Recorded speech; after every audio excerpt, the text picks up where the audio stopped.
Hello दोस्तों, P यूनिकैन blog में आपका बहुत बहुत स्वागत है। दोस्तों, कभी आपने फ्रूटिंग प्लांट लगाए हैं? फ्रूटिंग प्लांट लगाना चाहते हैं तो कुछ फ्रूटिंग प्लांट का तो आइडिया मैं दे ही सकती हूँ, क्योंकि मेरे यहाँ मेरे छत पर आप देख रहे हैं इतने सारे जो छत पर हैं, तो इसमें करीब करीब 26 फ्रूटिंग प्लांट है यहाँ लगे हुए, जिसमें कि आप देख रहे हैं मौसम्मी है बड़े बड़े मौसम्मी लगे हुए हैं। इसकी वीडियो मैंने आपको शेयर किया था। गुआवा है, उसके बाद स्टार फ्रूट है, आप देखिए बेर हैं, स्टार फ्रूट है, बेर भी लगे हुए, ढेर सारे बेर आपको दिख जाएंगे।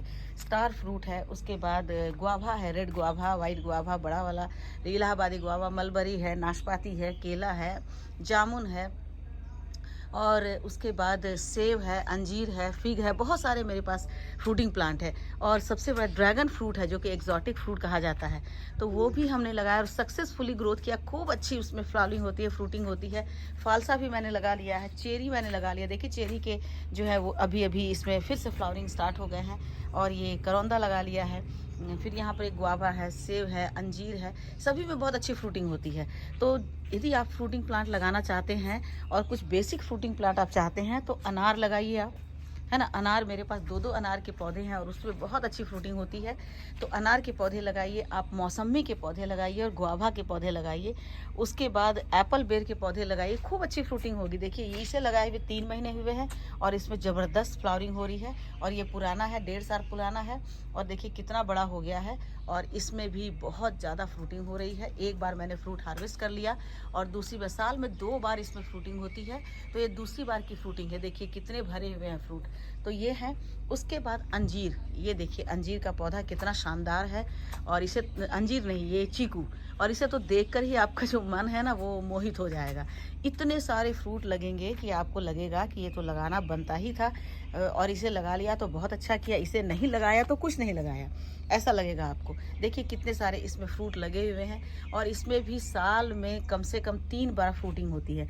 एक बार फ्रूट मैंने अभी हार्वेस्ट कर लिया, दूसरी फ्रूट देखिए इतने बड़े बड़े हो गए हैं, और छोटे छोटे भी फ्रूट इसमें बने हुए हैं। और कुछ अभी फ्लावरिंग के स्टेज पर है, जो कि देखिए फ्रूट बनने की प्रक्रिया में है। और यहाँ पर देखिए फ्लावर भी फिर से हो रहे हैं। मतलब सालों भर आपको इसमें फ्रूट लगे हुए ही दिखेंगे। ऐसा कोई भी मंथ नहीं होगा जब आपको लगेगा कि हम इसकी कटिंग कर दें और कटिंग करके इसको छोटा कर दें, क्योंकि अभी इस पर फ्लावर नहीं है, फ्रूट नहीं है, ऐसा कभी नहीं होगा। और यही कर करके तो ये मेरा चीकू का प्लांट इतना बड़ा हो गया कि मैं कभी इसे प्रून ही नहीं कर पाती हूँ, क्योंकि हर समय इसमें फ्रूट लगे ही होते हैं। कोई ऐसा मौसम नहीं होता है जब कहे कि हाँ चीकू का प्लांट डोरमेंट हो गया है तो अब इसकी हम कटाई छटाई कर दें ताकि थोड़ा छोटा हो सके, लेकिन ऐसा नहीं होता है। हाँ, ये कर सकते हैं आप कि यदि आपका एक्स्ट्रा कोई ब्रांच बहुत बढ़ा हुआ दिख रहा हो तो आप उसको प्रून कर सकते हैं। लेकिन भैया मैंने तो अभी तक प्रून नहीं किया है एक बार भी, और इसका रिजल्ट यही है कि मेरे जो चीकू के प्लांट है इतने बड़े होते चले जा रहे हैं। लेकिन अब मैं सोचती हूँ कि ये वाला फ्रूट हार्वेस्ट करके और उसके बाद मैं इसे थोड़ा सा प्रून कर दूँ, क्योंकि काफ़ी बड़ा होता जा रहा है। और इतने बड़े में जब जितना बड़ा है उतने ज़्यादा फ्रूट लग रहे हैं, और जब ज़्यादा फ्रूट लग रहे हैं तो फ्रूट की जो साइज़ है वो थोड़ी सी छोटी हो जा रही है। तो इसलिए थोड़ा सा प्रून करना बहुत ही ज़्यादा ज़रूरी है। अब बात आती है कि इसे कितने बड़े कंटेनर में लगाना चाहिए और इसकी कीमत क्या है, कहाँ से लाएं, कैसा प्लांट लाएं और कौन कौन सी वैरायटी है। तो वैरायटी के बारे में कह दूं कि मुझे 2 ही वैरायटी के बारे में पता है, एक है काला पत्ती और दूसरा है क्रिकेट बॉल। और भी वैरायटी होती होगी, ये मेरी कौन सी वैरायटी है ये मैं नहीं कह सकती हूँ। ये शायद क्रिकेट बॉल है, और दूसरी वाली जो है मेरे पास वो है काला पत्ती।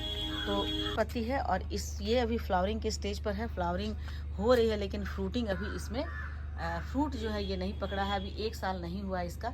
तो साल 2 1.5 साल तो लग ही जाते हैं, 1.5 साल के बाद ही इसमें फ्रूट जो है वो सेट होने लगते हैं। उसके पहले जितने भी फ्लावर होंगे सारे के सारे फ्लावर गिर जाएंगे जो है इसमें। दूसरी बात है, दो वैरायटी हो गई। दूसरी बात है कि जब भी आप इसे लाएंगे तो 120 रुपीज़ तो इसकी कीमत लगेगी ही लगेगी। उससे कम में शायद कहीं बहुत चीप नर्सरी हो, चीपेस्ट नर्सरी हो, तो वहाँ पर आपको 80 रुपये में मिल सकते हैं।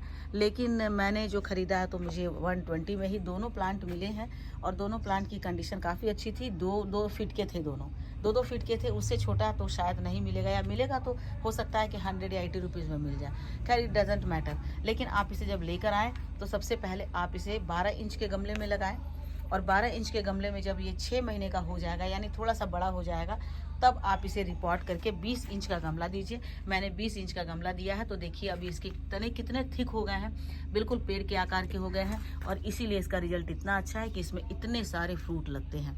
ठीक है, फ्रूट काफ़ी मीठा होता है और बहुत ही ज़्यादा न्यूट्रिशियस होता है, इसलिए इसे लगाना चाहिए।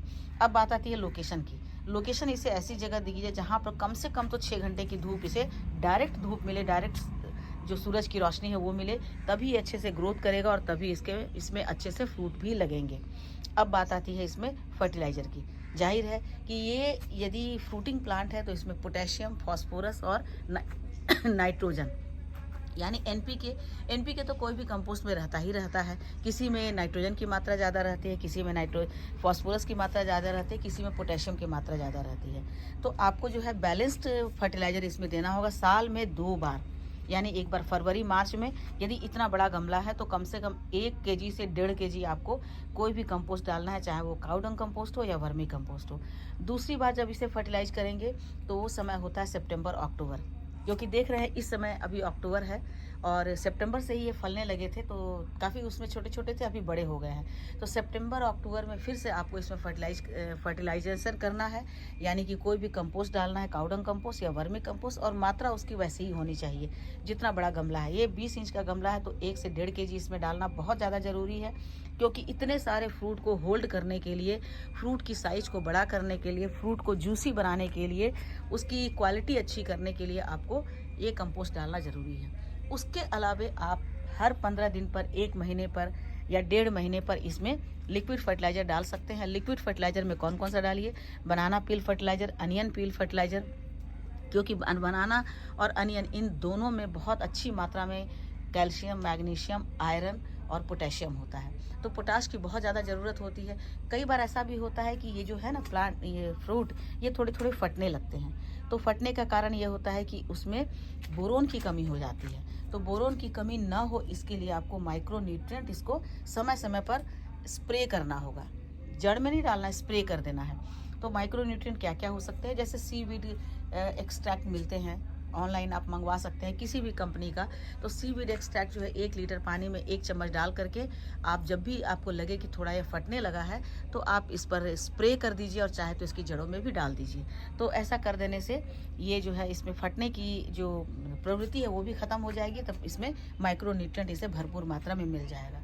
तो चूँकि फ्रूटिंग प्लांट है, इसको माइक्रो न्यूट्रिएंट भी चाहिए, मिनरल्स भी चाहिए, कैल्शियम चाहिए, आयरन चाहिए, विटामिन चाहिए। तो इन सब के लिए आपको तो कंपोस्ट डालना है और समय समय पर इसी तरह से लिक्विड फर्टिलाइज़र बना करके डालना है। हाँ, एक काम और, यदि प्लांट आपके फ्रूट इस स्टेज पर आ जाए, यानी कि इतने बड़े बड़े हो जाए, तो ऐसे में एप्सम सॉल्ट 1 चम्मच 1 लीटर पानी में घोल करके और पूरे प्लांट के ऊपर स्प्रे कर दें। इससे क्या होगा कि फ्रूट की साइज अच्छी हो जाएगी, फ्रूट की क्वालिटी अच्छी हो जाएगी, और प्लांट जो है बहुत मजबूत हो जाएगा और किसी तरह का कोई पेस्ट भी नहीं लगेगा। वैसे तो इस पर पेस्ट नहीं लगता, लेकिन कभी कभी वाइट कलर का जो मिली बग होता है वो कभी कभी देखने को मिलता है। तो उससे बचने के लिए भी आपको इसमें जो एप्सम सॉल्ट है उसके लिक्विड को यदि आप इसमें स्प्रे करते हैं तो फ्रूट की क्वालिटी बहुत अच्छी हो जाएगी और बहुत अच्छे से आपका ये प्लांट जो है वो बढ़ेगा। तो ठीक है दोस्तों, आज के लिए यदि आपको ये जानकारी अच्छी लगी हो तो लाइक, शेयर, कमेंट कीजिए। चैनल पे नए हैं तो सब्सक्राइब कर लीजिए। मिलती हूँ अगले वीडियो में फिर से कोई फ्रूटिंग प्लांट को लेकर के, क्योंकि बहुत सारे फ्रूट प्लांट मेरे गार्डन में हैं। Okay, happy gardening.